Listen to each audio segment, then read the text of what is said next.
हो गया।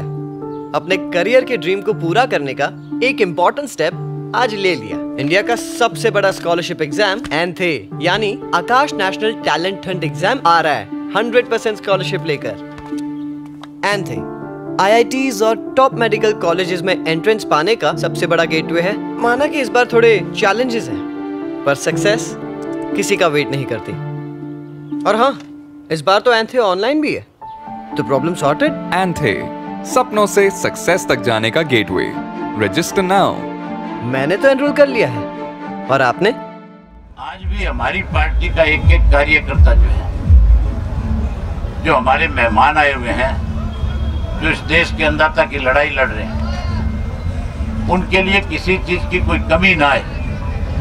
चाहे वो दूध है, चाहे सब्जी है, चाहे कोई गैस के सिलेंडर देने की बात है, चाहे कोई बिजली उपलब्ध कराने के लिए जनरेटर देने की बात है, चाहे कोई हेल्थ के लिए कोई बूढ़ा बुजुर्ग बीमार हो जाए उसका उपचार करने के लिए दवाई और डॉक्टर उपलब्ध कराने की बात है। हमने अपने पार्टी के एक एक साथी की, एक एक कार्यकर्ता की इस बात की जिम्मेवारी लगा रखी है कि आप कहीं किसी को ये एहसास कराने की बजाय कि मैं इंडियन नेशनल लोकदल पार्टी का कार्यकर्ता हूँ, बल्कि आप एक वॉलंटियर के रूप के अंदर आपके प्रदेश का मान बढ़े, आपके प्रदेश की सारे देश में चर्चा हो। आपका प्रदेश जो है भाईचारे के नाम पे दुनिया और देश में जाना गया है। यहाँ तो इस किस्म का भाईचारा रहा है कि अगर किसी घर की एक बेटी किसी दूसरे गांव में ब्याही हो और परिवार में आपस में रिश्ते ठीक ना हो, उसी गांव के दूसरा व्यक्ति अगर उस गांव में जाता है तो उस बेटी को बुला करके पुचकार करके 10 रुपए दे करके भाईचारे को मजबूत करने का काम करता है।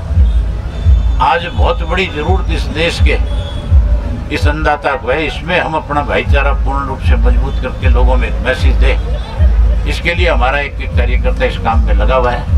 आज भी मैं विशेष रूप से स्वयं यहाँ करके जो हमारे पंजाब से, राजस्थान से या कोई और दूसरी स्टेट से, दिल्ली से जो किसान साथी आए हुए थे, उन सबको ये संदेश देने के लिए आज आया था कि हम राजनीतिक रूप से अपनी लड़ाई कहीं कैसी लड़े, लेकिन जब किसान की बात आएगी तो हम राजनीति से ऊपर उठ करके किसान के साथ खड़े हो जाएंगे। आज हम पूर्ण रूप से किसान के नाते यहाँ पे इस धरना स्थल पे हैं। मैं आज कोई राजनेता के रूप में नहीं आया, ना मैं कोई विधायक के रूप में आया। मैं तो आज एक किसान के घर में मेरा जन्म हुआ है, और मेरे जो ग्रैंडफादर चौधरी देवीलाल थे, उन्होंने हमेशा किसान की लड़ाई लड़ी। किसान की लड़ाई के लिए उन्होंने मुख्यमंत्री और प्रधानमंत्री के पद भी त्यागने का काम किया। आज उन्हीं के दिखाए हुए रास्ते पे चल करके हमारी पार्टी का एक एक कार्यकर्ता किसान के रूप में आज आए हुए मेहमानों की जहां हर तरह की देखभाल करने में लगा हुआ है, हर तरह का सहयोग उसको देने में लगा हुआ है। मैं आज फिर आपके माध्यम से इंडियन नेशनल लोकदल पार्टी के कार्यकर्ता की फिर जिम्मेवारी लगाता हूं कि जब तक केंद्र की सरकार ये इस काले कानून को वापस ना ले, किसान की बात को पूर्ण रूप से मान ना ले, किसान पूर्ण रूप से सहमत होकर के जब तक अपना धरना समाप्त ना करे, हमारा एक एक कार्यकर्ता अपने घर बार परिवार को छोड़ करके एक वॉलंटियर के रूप में काम करके लोगों का दिल जीतने का काम करें। धन्यवाद। जिस प्रकार से किसान कहते हैं कि सरकार हमें बरगलाने के प्रयास कर रही है, सरकार हमें बहकाने का काम कर रही है। जितनी भी मीटिंग हुई है सरकार सिर्फ ये कहती है हमारी बात को मानिए। इस पर आप क्या कहें? किसान क्या करें? जिस ढंग से भारतीय जनता पार्टी ने हमेशा कैसे किसी भी एजिटेशन को कमजोर करने के लिए उसको लिंगर ऑन करने का काम करती है, और लिंगर ऑन करने का भी तरीका ढूंढती है। पहले 3 मेंबर्स की कमेटी बनाई, पहले कहा कि आप इनसे बातचीत करो, और जब उनके सामने किसान ने सीधे रूप से एक बात रख दी कि यस और नो में बात करो, तो फिर अमित शाह जी की जिम्मेवारी लगा दी कि आप बुला करके बात करो। मुझे लगता नहीं है कि भारतीय जनता पार्टी जो है, क्योंकि उसकी सोच पहले दिन से ये रही है कि किसी तरीके से इस देश का 70% जो अन्नदाता है उसको को कमजोर कर लिया जाए। हिंदू और मुसलमान का कार्ड इनका खत्म हो चुका है, सिख और हिंदू की बात खत्म हो चुकी है। आज तो देश के किसान को कमजोर करके कहीं अगला दाव लगाने की फिराक में है। पूंजीपति के माध्यम से इस देश में राज करना चाहती है, लेकिन इस देश का 70% अंदाता जो है बीजेपी को सबक सिखाएगा और घुटनों पे पड़ ला करके मजबूर करने का काम करेगा। सरकार को किसान की बात को मानना पड़ेगा। दिल्ली आ रहे थे, हरियाणा में उनको रोका गया, उसको आप कैसे देखते हैं? मुकदमे दर्ज किए गए। किसान जो है दिल्ली किसान की है, दिल्ली किसी की बेपोती नहीं है। अगर आज इस देश का किसान दिल्ली को दूध की सप्लाई बंद कर दे, सब्जी की सप्लाई बंद कर दे, अनाज और धान की सप्लाई बंद कर दे, तो दिल्ली में बैठे लोग जो आज कहीं इनके द्वारा चुन करके भेजे गए, उनको शाम को इस बात को समझ आ जाए।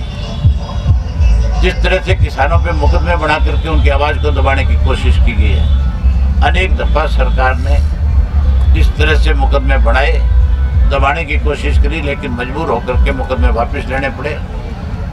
अब भी 100% सरकार को मुकदमे भी वापस लेने पड़ेंगे। 100 प्याज भी खाएगी, 100 जूते भी खाने का काम करेगी। क्या सर बुराड़ी को जलियांवाला बाग मनाने का इरादा था क्या?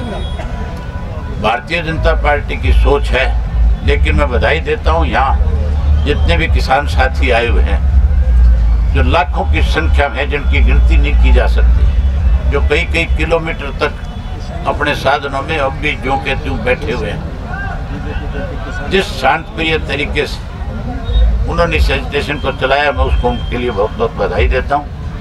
और मैं सरकार से उम्मीद करता हूँ कि सरकार किसान की बात को जल्द माने। सर, आज एक प्रस्ताव भेजा गया है सरकार ने, किसान नेताओं के प्रस्ताव लेकर के आएंगे ताकि वो लोग सामने आ सके जो कहते हैं कि हम किसानों के साथ हैं लेकिन रहते सरकार के साथ।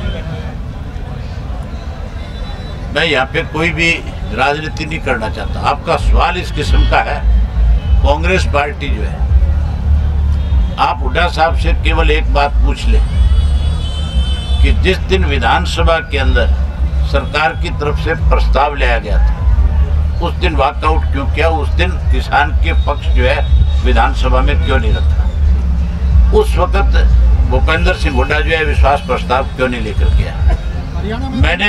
मैंने स्वयं भूपेंद्र सिंह हुड्डा और किरण दोनों से ये बात कही थी कि आप हाउस छोड़ करके मत जाओ, आपको हमारे साथ यहाँ बैठना चाहिए और हमें किसान का पक्ष सरकार के सामने रखना चाहिए, सरकार को मजबूर करना चाहिए।